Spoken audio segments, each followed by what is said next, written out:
Professional riding instructor Reinhard Koplitz has been passing on his passion and knowledge for 40 years.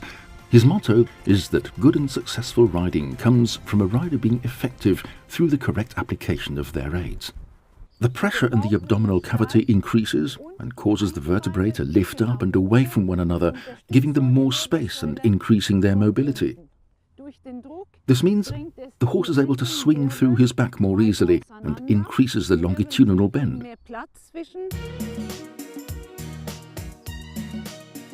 It is especially important that young horses learn and are allowed to stretch down and forward to the bit, and are given time to build and strengthen their muscles to carry the rider easily.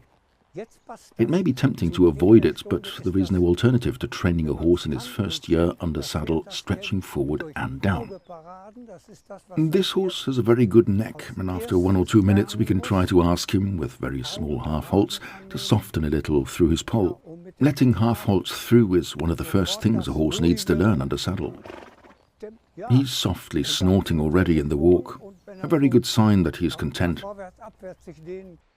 What you need to try to attempt is to loosen your upper body, so that your arms and hands are independent of your body, as you tend to pull the bit partly through his mouth by pulling the rein backwards, especially with the right hand. Because of the stiffness in your shoulders, your arm then moves with the upper body rather than moving independently. And try to let your arms hang independently so that the connection with the outside rein is more consistent and that you are more careful with the inside hand.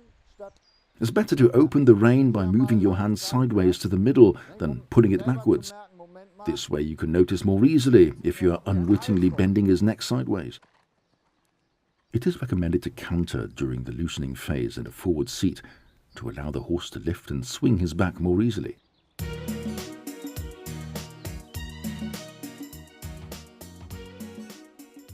This 8-year-old show jumper was ridden for several years without the necessary gymnasticizing work, developing the wrong muscles and travelling with a stiff back.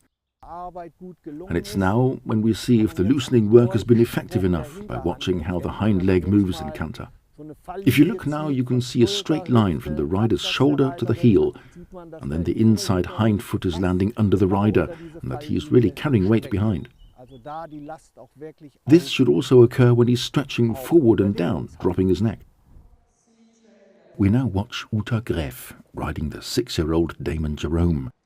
They show all the important criteria we've talked about in this video. Naturally, his training is far from finished, but he shows all the correct criteria a correctly gymnasticized ridden horse should have.